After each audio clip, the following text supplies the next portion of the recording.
What I really call about specifically is to express my condolences to the widow and children, family, and friends of Edgar Cruickshank, and to express my solidarity with them and my sorrow and pain, and also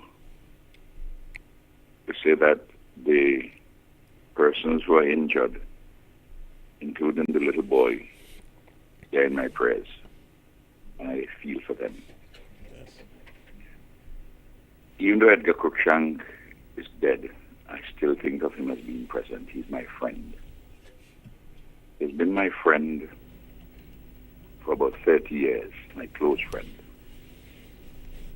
I remember when Edgar used to come by my office when I was a lawyer. Sometimes he'll come 11:30, 11:45. We'll talk for quite a while. Then both of us will feel a little famished. I said, let's go home by me there, have my lunch. And I will go up by French's where I lived then. And I will give him my lunch. Sometimes we shared it. Sometimes when I give him my lunch, I take a snack. I make a snack for myself. So we've been back a long, long way. Remember that from 1984, when the NDP fired him, the NDP government, Cruickshank had real difficulty getting work. I mean, I remember, for instance, at Christmas time, he will come to me, he will say, "Comrade, I can't get any work, but I intend to kill a cattle. I will help him purchase the cattle. And he and a friend of his, they will butcher it and make some money at Christmas.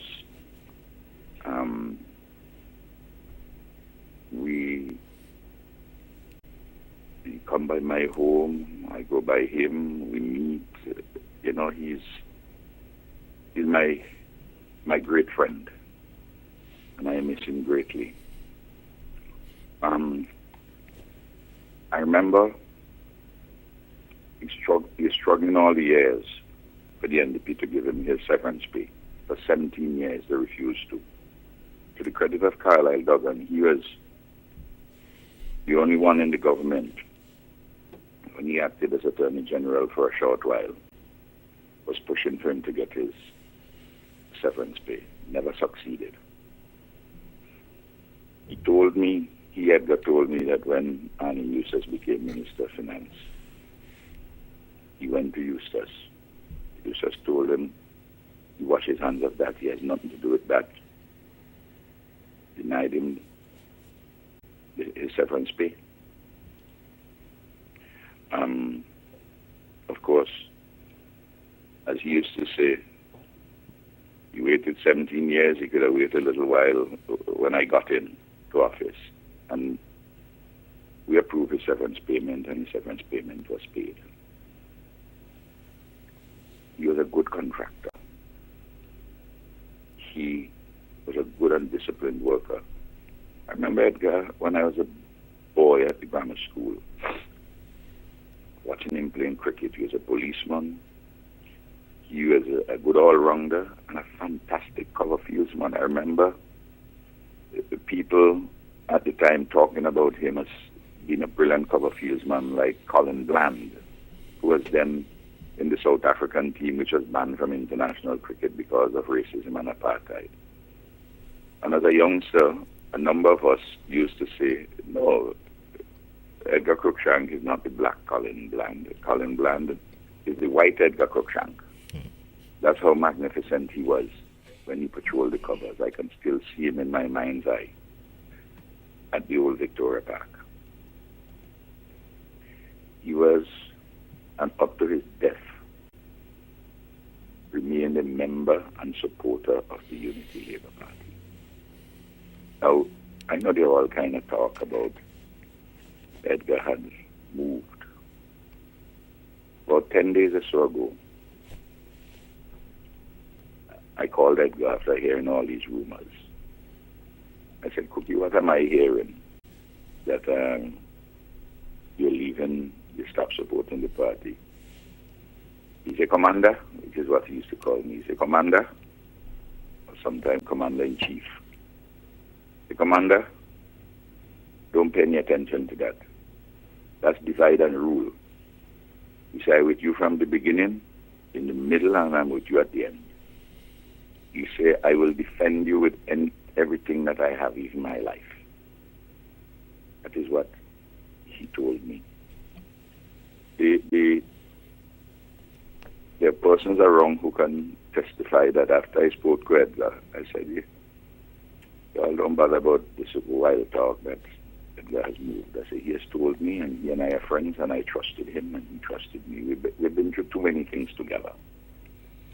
I told Julian Francis that when I was asked. I told Jomo. I told Ann Jones. I told Chris Ralph in New York. I told my comrade Dougie Slater when he inquired if what he was hearing is true. When Lavon told me that Sappy told him that Cookie turned, I said, Cookie got to tell me himself. I said, nobody is Sappy. Sappy is a political provocateur. Because nobody, you hear everybody talking, but nobody could say anything specific, just a set of rumors now. And when I said to him, when I spoke to him, I said, man, they tell me you're driving about the place with nature. He said, comrade, I am with you, believe me when I tell you that. I will never leave you. And I know that he would never have supported anybody in the elections other than the ULP with Comrade Ralph leading. He never would have voted for anybody associated with the NDP and Arnim Eustace. I know that as a fact. As the sun rises tomorrow, I have that certainty. Edgar Cruickshank was a good husband, a good father. He was a good grandfather. I mean, as you know, his daughter Fiona, it was the education revolution that made her what she is. He brought his granddaughter, Raven, to see me. She's in Cuba now studying medicine.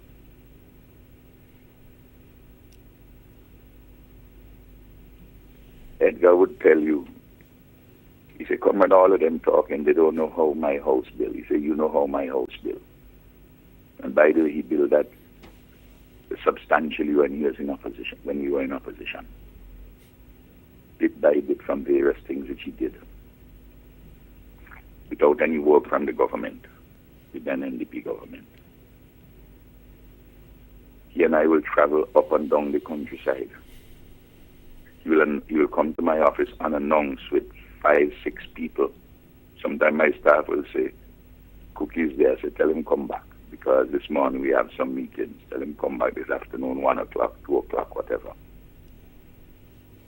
A week or so ago, his dear wife called me to tell me what she heard people saying in the village. I said, he told you anything? She said, no, he's not talking to me about it. I said, well, let me tell you what his conversation was with me. I said, and I believe him, and you must believe him too. You see, there are certain people who wanted to have Edgar as a political mascot and talking about people in the opposition. And he'd have been too smart and cunning for them. When I heard the morning,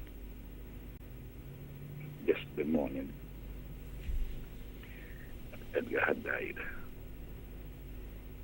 my whole inside was in turmoil. I loved him very, very much. He was my very dear friend, one of my very special friends. Very, very special friends. And so all the old talk about your turn and all that, don't believe that for one single moment. Edgar was a man with very strong opinions. And if he dislikes something, even though he belonged to the party, he will talk about it. In 2005, I had to call him. I said, comrade, why are you going about saying that you can't support Dougie? He said, Commander, I'm supporting him, but I'm not supporting Dougie Slater. He said, I don't think he was a good representative in the first term. I said, he was a good minister, and I think he was a good representative. I wanted to fall in line behind him.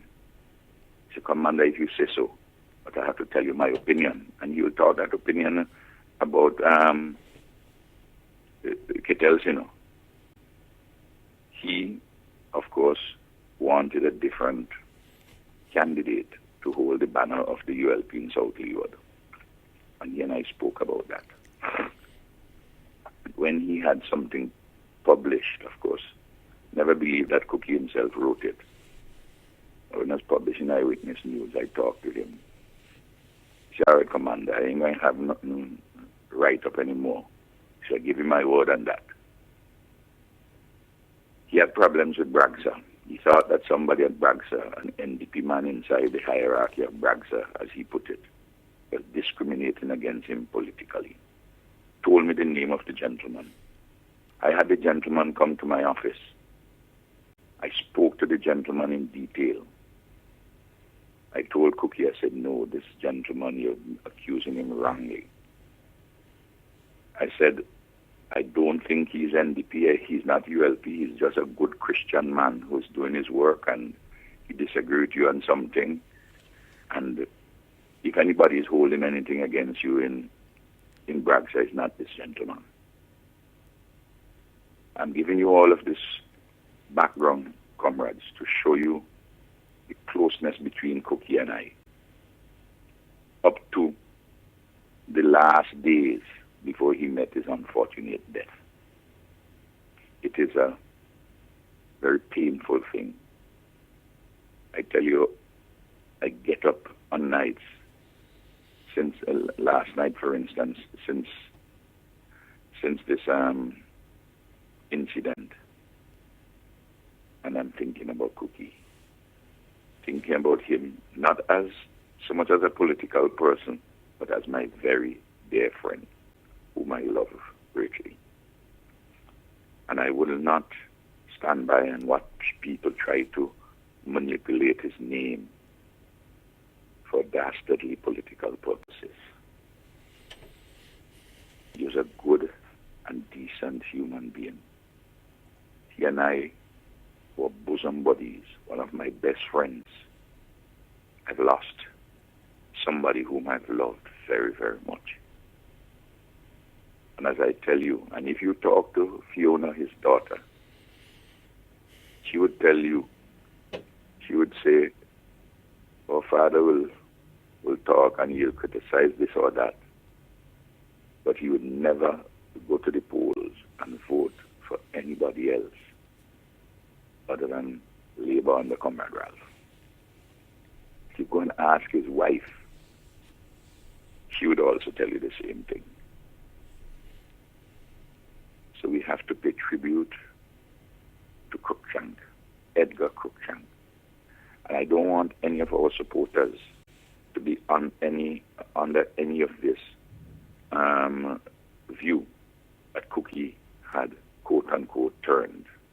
Not at all, not for one single moment that I will ever believe that. And I tell you that from the depths of our friendship. We had a broad, deep, and wide friendship. And I repeat my love for him and, of course, for his family. I've been in touch with his dear wife. See, I spoke to Fiona.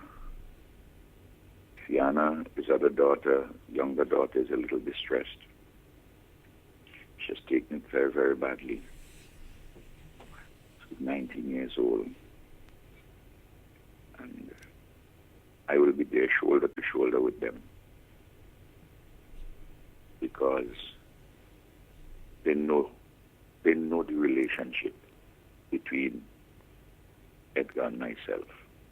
know their father's relationship. Celia knows her husband's relationship. And I mentioned that as the important factor. Now, I hear all kind of scurrility. You know, there are people who attend public meetings. Labour people attend NDP public meetings and NDP attend Labour public meetings. People want to put all kind of nefarious meaning behind a traffic accident. At least that is what is clear. And if people will do things like that, internet crazies, opposition folk under the radar now, I mean, it just tell you the extent to which these people will want to go to tarnish other people's names and to bring down Edgar himself in the esteem of his family and his dear friends. This incident, I am sure that the police and the DPP will do their work dispassionately, and I await the outcome of this particular matter. I don't want to talk at this point about what has come to my knowledge, naturally as Prime Minister, about the particular case. Just to say that Edgar shouldn't have met his death this way. It's a painful one for me, and it's a painful one for his family. Accidents do happen. And sometimes these things hit us like bolts from the blue. We have to renew our strength in God and have our faith. We have to ensure that he gets a good and decent funeral. And we have to stay steadfast with his family. You know, yesterday, Sunday, Eloise has some friends from overseas. After I heard about it, I called her right away. Tell her to get in touch with Celia. Also to go to the funeral, go to the hospital to see the other persons. And of course, she followed my wishes. Her friends from overseas understood. I know she has been in touch with Celia. I know she and Gerlin, Miguel and Julian, Gerlin's daughter, they went to see those who were injured at the hospital. And we have to make sure that those at the hospital get the best possible treatment and they recover. We look out for them and their families. The gentleman who was driving the car who caused this incident, that he will explain to the police how it came that he had to run into this other vehicle, or how his car ran into that other vehicle and caused the damage and the death of Edgar and the injuries to other persons. I hope that his 4-year-old son, who I believe is still in the hospital, but who I think is recovering pretty well, who was inside of the car. You know, and I hear people say that somebody put this fellow up to it. How you would know who inside the crowd? In any event, you need to be somebody in Al-Qaeda or one of these Middle Eastern terrorist group to drive into a crowd with your child, your 4-year-old child inside of the car. Yes. I mean, people just must stop this kind of a foolishness and let us bind together and make sure that the persons who are injured, in the case of Edgar's family, that they're fine. We hold them together. We keep them in our prayers, and we continue the solidarity. We have a small country. It's like a village. And people must just get out of their head these ridiculous conspiracy theories. As I tell you, I repeat, I have lost a strong political supporter. I have lost a dear friend, someone who loved me, and someone whom I loved deeply. And those are the important things in life. There's more which I will have to say, but I think I've said enough this morning. And I want, again, to pay tribute to him for his immense contribution to our country, his caring and love as a husband and father and grandfather, and for all the support that he has given to me and to the ULP up to the moment of his death, despite what some people may wish to say. I spoke to him, and Edgar would not lie to me. I know that, and I wouldn't lie to him. That was the basis of our relationship. A dear, solid, personal relationship, which was infused with politics, but went beyond politics.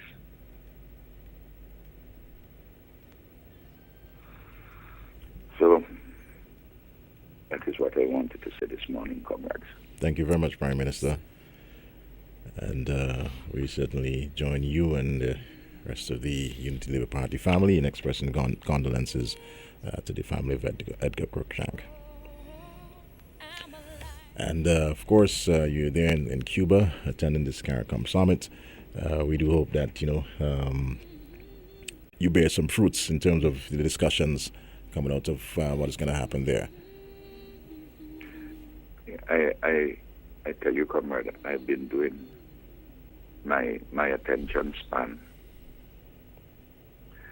Yesterday wasn't the best because I kept thinking about Edgar. Yes. I sit down at ceremonies and I'm praying for his family. You know, it's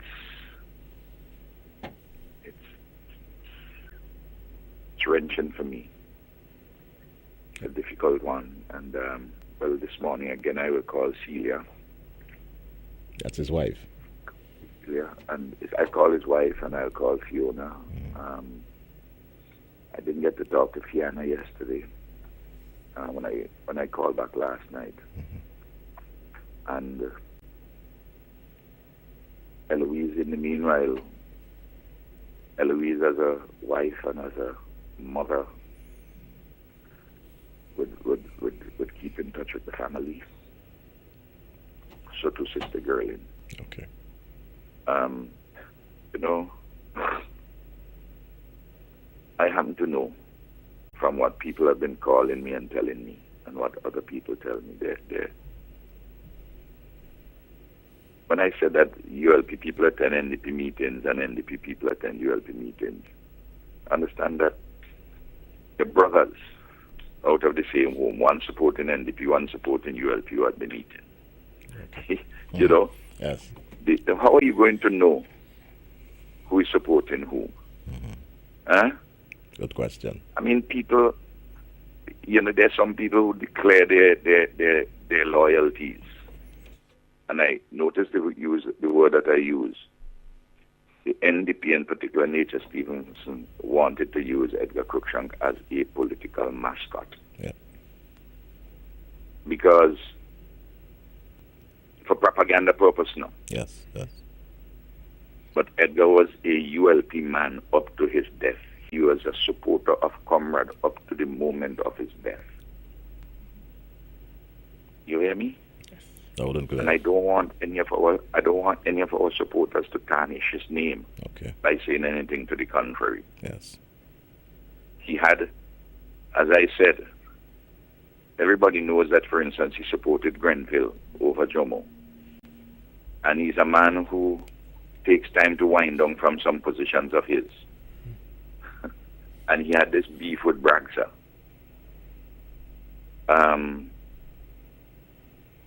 He even told me, he said Bragsa owe him, in the conversation, he said, comrade, Bragsa owe me $700 and something still on a contract. I had to come by you and LA, sort out the matter, give me. I tell him, sure, man, sure. As I will do with any kind of particular problems that he had. I do not want anybody to tarnish my comrade and my friend's name. Yes. And his wife and his daughters would not allow it, and I will not allow it. People who have no consideration for him in all his time of difficulties. Nothing at all. People who didn't pay him his severance pay. Eustace, who refused to pay him when he went to him personally. That's what Edgar told me. You know, nobody interested in him.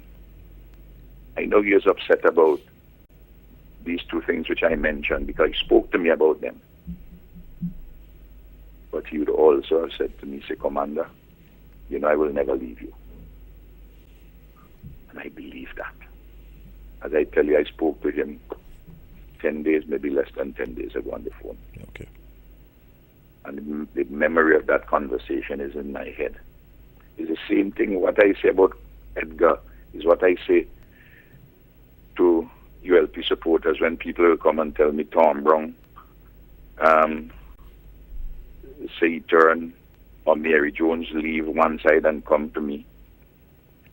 I take people with their honesty. Yes. That is how I work.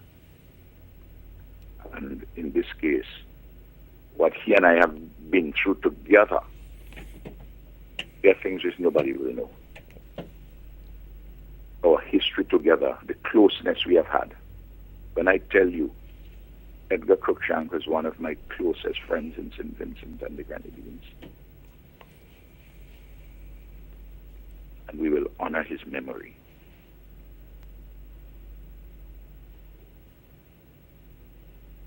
God bless.